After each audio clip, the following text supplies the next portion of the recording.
Apa itu api penyucian? Anda pasti berpikir api penyucian itu sama seperti neraka? Berikut ini penjelasan uskup tentang seperti apa api penyucian itu. Siapa yang masuk dalam api penyucian? Saya jelaskan secara singkat. Kadang-kadang orang Katolik sendiri tidak mengerti. Mereka mengatakan orang Katolik itu sebelum masuk surga masuk ke api penyucian dulu, baru masuk surga. Tidak. Ajaran Katolik begini, kalau orang meninggal ada 3 kemungkinan. Kalau waktu meninggal dia dalam keadaan suci, dia dalam keadaan tidak punya dosa-dosa berat, dalam keadaan mau berdamai dengan Tuhan, menerima Tuhan, ketika dia mati dia layak masuk surga. Langsung. Karena dia suci. Tidak ada. 1 masuk surga. Kemungkinan kedua, ketika dia mati, dia menerima Tuhan. Tetapi dia mempunyai dosa-dosa yang sudah diampuni, dosanya diampuni, tetapi jiwanya masih belum disempurnakan.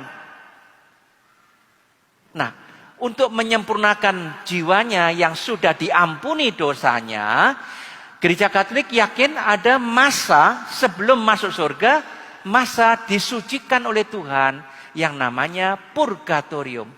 Nanti dasarnya saya berikan, tapi saya terangkan dulu kemungkinannya. Yang ketiga, ketika dia mati, dia menolak Tuhan. Sampai akhir hidup menolak Tuhan. Tidak mau bertobat, maka masuk neraka. 1 dari 3 ini. Sekarang yang Bapak sulit terima adalah mengapa sebelum masuk surga ada kesempatan untuk dimurnikan. Ya. Sebelum saya jawab, saya mau tanya kepada Bapak. Kalau ada seorang anak melakukan kejahatan, ya, sifatnya tuh jelek, pemarah, iri hati, jelek sifatnya ya. Suatu hari karena marah dia membanting televisi gitu ya. Nah, dia bersalah atau enggak, Pak? Bersalah atau enggak? Bersalah. Terus dimarahi oleh orang tuanya, terus dia minta maaf. Ya kan? Minta maaf. Bapak atau ibu yang baik mau enggak memaafkan? Mau. Kesalahannya, dosanya, kurang ajarnya, dimaafkan enggak? Dimaafkan. Sifat jeleknya sembuh enggak? Belum tentu. Jadi orang tua yang baik ketika anaknya nakal, mengampuni, memaafkan anaknya, tapi mengatakan, oke, Papa maafkan. Tapi kamu 1 minggu tidak boleh ini sebagai hukuman. Mengapa dihukum padahal dimaafkan? Sekali lagi tanya, mengapa dihukum padahal sudah dimaafkan? Hukumannya itu untuk memperbaiki sifatnya yang jelek. Bedakan antara kesalahannya sudah dimaafkan dengan sifatnya yang jelek yang harus diperbaiki. Nah, dalam Gereja Katolik, orang itu berdosa, itu kurang ajar sama Tuhan. Minta maaf kepada Tuhan, diampuni oleh Tuhan, dosanya, kesalahannya, kurang ajarnya diampuni. Tapi setelah diampuni, hatinya perlu diapakan? Diperbaiki.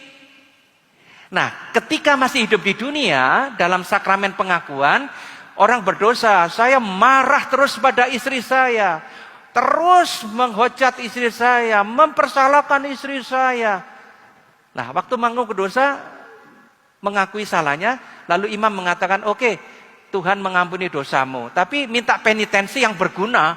Oke, Bapak, kalau mau marah minum air dan jangan ditelan. Jadi sebelum marah, airnya kan tidak bisa marah. Ya, itu penitensi biar bisa menahan marah. Oh, Bapak harus banyak puasa. Ini terlalu banyak minum minuman keras, makanya pemarah. Orang pemabuk itu pemarah. Maka Bapak harus ini bukan tentang Bapak loh ya, ini hanya contoh ya. Bapak tidak boleh minum-minum lagi gitu. Itu namanya penitensi yang berguna untuk memperbaiki jiwanya yang rusak. Itu selama di dunia, Pak. Tapi sekarang, seorang yang hidupnya jelek, berdosa terus, ketika mau mati bilang, panggilkan pastor, saya mau bertobat, panggilkan pastor. Pastor datang, dia mengaku dosa, saya berdosa, saya sudah meninggalkan keluarga dan lain-lain, diampuni dosanya. Apakah jiwanya langsung suci lalu masuk surga? Waduh, kalau begitu kasihan suster-suster, pastor-pastor, hidup baik sama saja dengan orang yang ketika mati diampuni dosanya sama-sama masuk surga. Enggak. Ketika dia mengaku dosa, dosanya diampuni, tetapi ketika dia mati, gereja yakin jiwanya belum bersih, belum baik.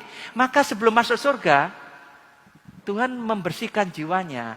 Itulah masa yang namanya api penyucian. Apa itu seperti neraka? Makanya disebut api? Tidak. Tidak sama dengan penderitaan orang yang ada di api neraka yang menyiksa. Api penyucian ini disebut api karena sifat api itu menyucikan. Dan orang yang di api penyucian menderitanya bukan karena disiksa. Orang yang di api penyucian menderitanya karena menyesal bahwa sudah berdosa, menyesal belum bisa ketemu Tuhan secara penuh karena masih disiapkan untuk bertemu Tuhan. Masa menunggunya inilah menderita sekali. Maka digambarkan seperti api. Terima kasih sudah menonton video ini. Jika video ini bermanfaat, jangan lupa like dan subscribe, supaya jangan ketinggalan video-video berikutnya.